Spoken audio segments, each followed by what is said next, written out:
There was a legendary lockmaker who spent 30 years crafting a lock that no one could ever open. When the lock was finally completed, he locked himself inside it and sank into the ocean, because there was no one in the world capable of opening his lock. But the genius who could solve it was born 100 years later. This genius could open bank vaults in just 8 seconds. Yet no one had watched his online tutorial videos until he received a mysterious email. The sender claimed to know about the legendary lockmaker's lock and invited him to the annual underground lockpicking contest. When Jack first saw this grand event, he was stunned. The other contestants had already started opening their locks. Jack began 3 minutes late, yet still secured fourth place and advanced to the next round. Once he adapted to the competitive environment, Jack gained confidence. But he didn't expect that in the next round, the organizers would attach a music box to the lock.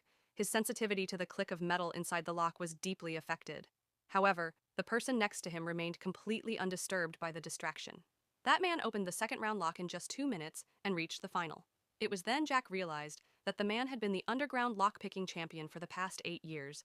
In the final, they had only 3 minutes to challenge a replica of the royal vault door. The man listened carefully to the sounds inside the door and found the vault's inner section filled with sponge, which made the metallic sounds extremely faint.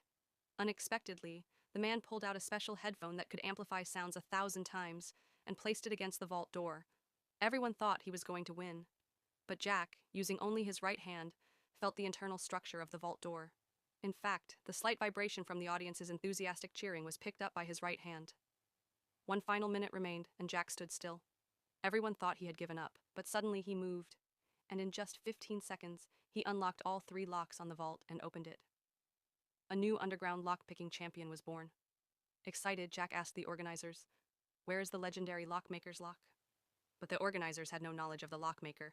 They awarded Jack $1 million prize and let him go. Just then, a mysterious woman approached him.